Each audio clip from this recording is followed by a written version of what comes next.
안녕하세요. 수서동행교회 정남 목사입니다. 오늘도 이렇게 하나님의 말씀을 함께 나누는 자리 가운데 나오신 우리 모든 말씀 동행 식구들 주님의 이름으로 축복합니다. 하나님께서 오늘도 출애굽기의 말씀으로 우리 함께 은혜를 나누도록 또 은혜의 자리를 허락하여 주셨는데요.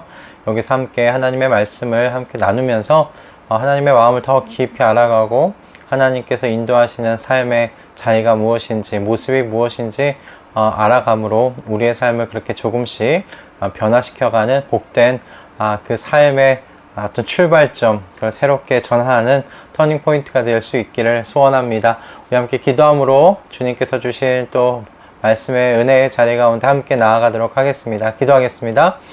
하나님, 오늘도 주님의 말씀의 자리 가운데 나오게 하신 것 감사합니다.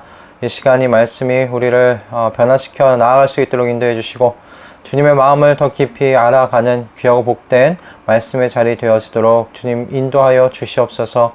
감사드리오며 우리 주 예수 그리스도의 이름으로 기도드립니다. 아멘. 오늘 우리에게 주시는 하나님의 말씀은요, 출애굽기 말씀이죠. 출애굽기 21장 12절에서 27절까지의 말씀입니다. 출애굽기 21장 12절에서 27절까지의 말씀입니다. 제가 봉독해 올리겠습니다. 사람을 때려서 죽인 자는 반드시 사형에 처하여야 한다. 그가 일부러 죽인 것이 아니라 실수로 죽였으면 내가 너희에게 정하여 주는 곳으로 피신할 수 있다.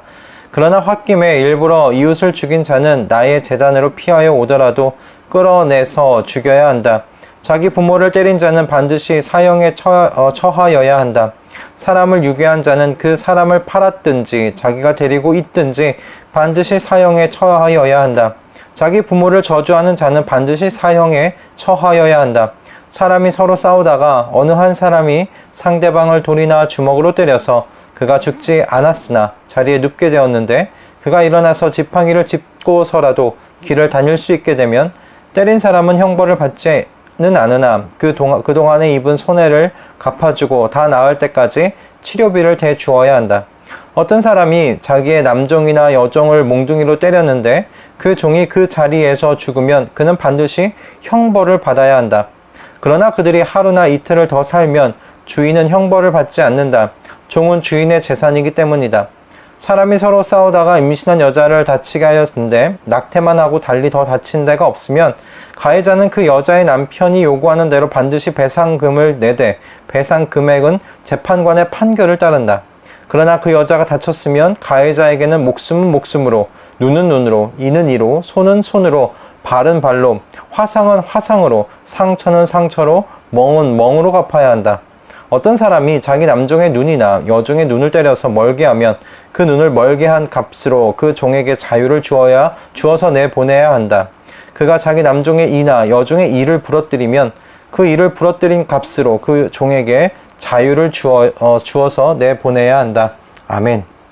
오늘 이 본문은 읽어본 바와 같이 사형에 관한 범죄와 그리고 신체적 가해와 관련된 범죄에 대하여 하나님께서 각각의 범죄에 어떻게 처벌해야 하는지에 대한 내용이 담겨 있는 그 법령으로 볼 수가 있겠습니다. 그 내용들을 보면 살인자는 그 지위 고하를 막론하고 그 살인한 대로 그 사람은 사형에 처해지게 됩니다. 또한 부모에게 신체적 가해를 가한 자녀도 반드시 사형에 처해지게 되고요. 또 부모를 향한 언어적 폭력을 가했을 경우에도 사형에 처해지는 것을 우리는 오늘 본문 속에서 보게 됩니다. 그러니까 다만 그 사형에 처해지지 않는 목숨을 빼앗은 부분에 있어서 사형에 처해지지 않는 경우는 그 실수로 인한 살인인 경우에는 도피성으로 도피하여 유족들의 보복을 피할 수 있도록 하나님께서 또 이렇게 배려하신 것을 우리는 본문 속에서 보게 되죠.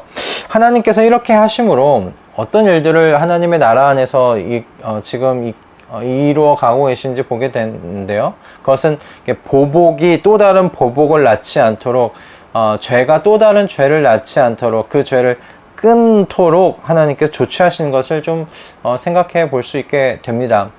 마찬가지로 신체적 가해를 가했을 경우, 여러분 그건 사형은 아니더라도 그에 마땅한 치료와 또 배상이 이루어지는 것을 보지 않겠습니까? 나아가 또 종이 주인으로부터 신체적 폭행을 당했을 경우 그 종은 주인에게서 자유하게 되도록 하나님께서 법으로 제정한 것을 볼 때 어떤 죄가 또 다른 죄를 낳지 아니하도록 그것을 하나님께서 끊고 계시는 것을 우리는 이 본문의 말씀을 통해서 좀 생각해 보게 됩니다. 먼저 이 말씀을 지금 이제 드릴 것은 오늘 이 법령들이 어떤 부분에 있어서는 우리가 정말 하나님 나라의 그 최상위의 그 법이 맞는가 싶을 법들도 있을 것이에요. 하지만 이 법들이 하나님의 나라를 온전히 드러내지 못한다는 것을 여러분 염두에 두셨으면 합니다. 하나님께서 주신 이 법들은 최소한의 가이드라인이라고 여러분 생각하셨으면 좋겠어요. 그러니까 하나님의 나라는 더 고귀하고 더 아름답지요. 하지만 이 땅에서 그 하나님의 나라를 잠시 엿볼 수 있게 만들어주는 그림자와 같은 역할을 한다라고 여러분 생각하셨으면 좋겠습니다. 지킬 수 없는 법을 하나님께서 주신 것이 아니라 타락한 본성을 가진 인간이 최소한 지킬 수 있는 최소한의 법률을 지금 주고 계신 것이죠.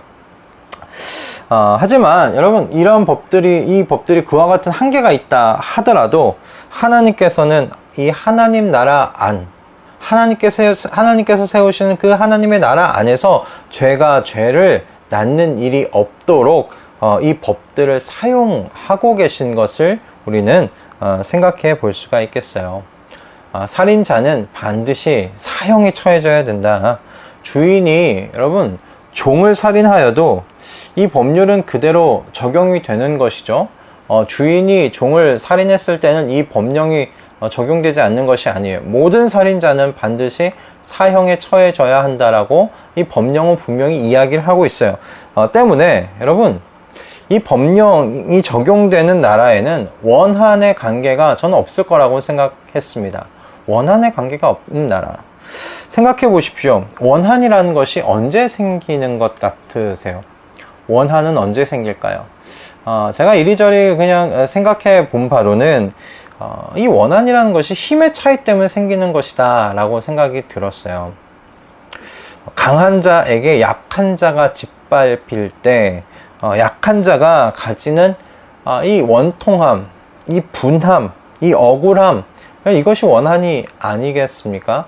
약하기 때문에, 힘이 없기 때문에 이걸 다시 어떻게 할 수가 없는 거예요. 내가 그냥 당하기만 할 수밖에 없는 그 약한 자가 가지는 원통함이죠. 그것이 저는 그 원한이라는 생각을 했고요. 그래서 이 원한은 힘의 차이로 인해 생겨나는 것이라 생각해 보게 되었습니다. 과거 여러분 주인과 그 노예의 관계를 한번 생각해 보십시오. 주인에게 여러분 노예는 그냥 재산과 다를 바가 없었습니다. 그냥 쓰다가 더 이상 구실을 하지 못하면 버리면 되는 그런 물건처럼 여겼던 것이 당시 사회였습니다. 그러므로 이런 노예에 대한 생사여탈권을 주인이 가지고 있다는 것이 이상하지 않은 시대였어요. 그러나 노예 입장에서 한번 생각해 보십시다. 노예 입장에서는 어떻겠습니까? 억울함이 쌓여가는 그런 구조가 아니겠습니까? 원통함이 쌓여가는 그런 구조가, 그런 사회가 아니겠습니까? 노예들은 그들이 넘을 수 없는 사회 구조적인 신분 때문에 참으면서 살아갈 수밖에 없는 그런 구조였어요. 하지만 하나님께서 세우신 이 법도가 제대로 시행되는 그런 사회를 여러분 상상 한번 해보십시오. 이런 일들이 일어날 수가 없습니다. 주인과 종의 그 신분의 차이는 있을 겁니다. 이스라엘 상에서도 종과 주인의 신분의 차이는 있었어요. 하지만 이 법령이 그대로 시행이 된다면 그 신분의 차이가 서로를 다르게 대우해야 하는 것으로 이 법령 서로를 다르게 이렇게 되어야 한다는 것을 이 법령이 의미하지 않는다는 것 우리가 쉽게 생각해 볼 수 있겠다 싶습니다. 여러분 이런 그 원리는 그 신체적 가해를 입혔을 때도 마찬가지이죠. 힘과 권세를 여러분, 가진 자가 그렇지 못한 자를 가해할 수 없는 거예요. 그럴 경우 그들에게 그에 합당한 벌을 받았어야만 했습니다. 힘이 있더라도, 권세가 있더라도 가해를 했다면 그 가해에 합당한 보상을 했어야 했어요. 합당한, 그러니까 벌을, 처벌을 받아야만 했던 것이죠. 남종과 여종의 경우도 마찬가지입니다. 오늘 본문엔 눈과 이가 나와 있는데 그들에게 가해진 그 위해에 대하여 마땅한 보상이 남종과 여종에게 행해져야 되는데 그것이 자유였습니다. 그건 이 남종과 여종을 보호하는 것 같아요. 남종과 여종을 그렇게 눈을 때리고 이를 때려서 눈을 상하게 하고 이를 상하게 할 정도의 폭력성을 가진 주인이라면 그 폭력은 한 번으로 그치지 않을 것입니다. 그건 습관적일 것이고 상습적일 거예요. 때문에 그런 주인 밑에 있게 되는 것, 그 하나님께서 막으시는 것이 아니겠나 생각해 보게 되었습니다. 하나님께서 배려하신 것이죠. 여러분, 하나님께서 세우신, 그러므로 이 법도를 보면서 하나님께서 마음에 주신 나라는 정말 이 공의와 공도가 제대로 집행돼서 억울함과 원통함이 없는, 그래서 서로에 대한 미움과 원한이 없는 그런 나라를 하나님께서 바라시는구나 충분히 생각해 볼 수 있겠다 싶습니다. 우리는 하나님께서 이스라엘 백성들에게 주신 법을 통해서 정말 하나님께서 어떤 나라를 정말 원하고 계시는지 그분의 마음을 우리는 좀 생각해 볼 수가 있어요. 무엇을 하지 못한다라는 이 금지법으로만, 이 법령으로서만 볼 것이 아니라 이 법령을 주셨다는 것은 이 법이 실천되고 실행되는 그 나라의 모습을 하나님께서 지금 마음에 품고 계시다는 거잖아요. 그리고 이 법을 주셨다는 건 이 법 안에 하나님의 마음이 녹아있다는 것을 의미해요. 그러므로 여러분이 법을 잘 한번 묵상해 보십시오. 하나님께서 사람에 대하여 어떤 마음을 갖기를 원하시는지, 그분의 나라에 대해서 그분은 어떤 마음으로, 어떤 계획으로, 어떤 그림을 그리고 계시는지 우리는 이 법을 통해서 하나님의 마음을 더 깊이 알아갈 수가 있어요. 그러면 그런 의미에서 저는 이 출애굽기의 말씀, 법령과 또 레위기의 말씀이 너무나 하나님의 마음을 더 깊이 깨닫고 알아갈 수 있는 정말 복된 말씀들이 아닌가 생각이 들었습니다. 이후에 또 레위기 말씀을 계속 이제 나누겠죠. 출애굽기 끝나고 레위기인데 그때도 하나님의 마음을 더 깊이 파고들어 묵상하는 그런 복된 시간이 되었으면 좋겠습니다. 하나님께서는 그렇게 힘을 여러분 가진 자는 오늘 이 말씀을 통해 그 힘에 대한 책임을 가져야 한다고 지금 가르치시는 거예요. 힘을 가진 자는 그 힘에 대한 책임을 가져야 한다. 오늘 본문에 분명히 두 사람으로 나뉘어요. 가해자가 있고요, 피해자가 있어요. 대부분 여러분 가해자는 어떤 사람들이에요? 힘을 가진 사람들이에요. 이것이 어떤 육체적인 그 힘이 될 수도 있지만 또 세상의 사회적인 지위와 사회 속에서 어떤 그 권세, 권력이 되기도 하지 않겠어요? 하나님께서는 힘을 가진 자에게는 그에 따른 책임감을 가지라고 오늘 이 본문의 말씀을 통해 이야기하고 계십니다.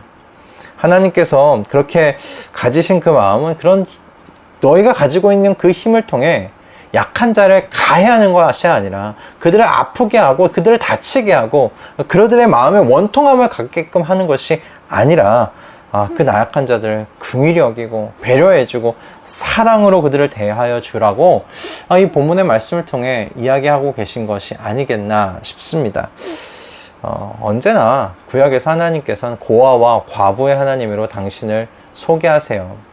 약한 자의 편에 서 계셔 주시는 하나님이시라는 것이죠. 여러분, 우리가 가진 힘은 언제나 매우 상대적입니다. 우리는 언제까지나 매일 약한 자로서 있지 않아요. 또 어떤 때는 강한 자로만 있지도 않죠. 어느 환경 속에서는 제가 어떤 때는 약한 자이지만 어떨 때는 강한 자이기도 해요.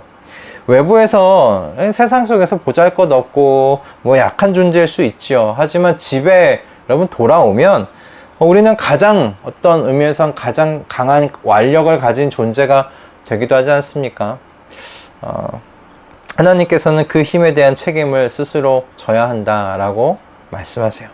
이 법령을 통해 오히려 그 힘을 약한 자를 배려하고 용서하는 힘으로 사용하실 것을 가르치고 계십니다. 죄가 죄를 낳지 않도록, 분노가 또 다른 분노를 낳지 않도록, 그렇게 각자 가진 각자의 그 힘에 대한 여러분 책임을 하나님께서 지며 살아가라고 말씀하십니다.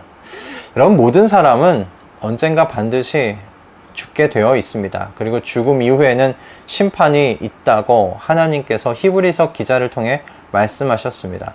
여러분, 우린 모두가 다 최후의 그 심판자가 되시는 하나님 앞에 서게 될 사람들입니다. 우리에게 주신, 각자에게 주신 힘을 따라 그 책임을 다하며 살았는지 물으실 그 날이 반드시 오게 됩니다.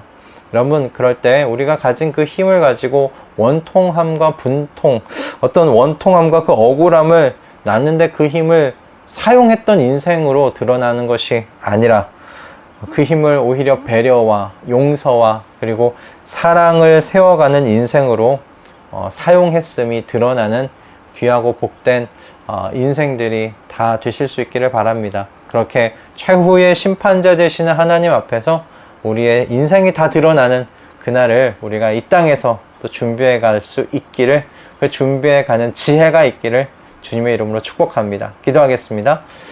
하나님, 오늘도 우리에게 귀한 말씀 허락하여 주셨는데 이 말씀을 따라 주님, 제가 가진 모든 힘들을 지혜롭게 사용할 수 있도록 인도하여 주시옵소서. 죄가 죄를 낳는, 원한이 원한을 낳는 주님, 그러한 굴레를 우리가 우리의 인생 가운데 세우는 것이 아니라 그런 굴레를 끊을 수 있는 인생 될 수 있도록 주님께서 허락하여 주시옵소서. 우리에게 주신 그 힘을 배려와 용서와 사랑하는데, 그렇게 사랑 세워가는데 사용할 수 있도록 우리의 심령을 주장하여 주시옵소서. 감사드리며 우리 주 예수 그리스도의 이름으로 기도드립니다. 아멘. 예, 오늘 주님께서 우리에게 주신 이 말씀이 여러분들 가운데 귀하고 복된 말씀으로 사용되었으면 합니다. 우리의 인생이 주님께서 말씀하시는 이 말씀 속에서 온전하게 디자인 되어질 수 있기를 소원하고요. 여러분, 주말 주님과 함께 동행하시면서 주님 안에서 기쁨으로 보내시고, 우리 월요일날 또 주님께서 주신 말씀을 가지고 이 자리 가운데서 만나도록 하겠습니다. 요즘 코로나가 좀 심상치 않습니다. 각자 개인 위생, 개인 방역 잘 지키시고요. 우리의 몸 건강 각자 잘 지키는 것밖에 없는 것 같아요. 여러분, 이렇게 건강한 모습으로 우리 만나도록 하겠습니다. 여러분, 월요일날 아침에 뵙겠습니다. 주말 잘 보내십시오.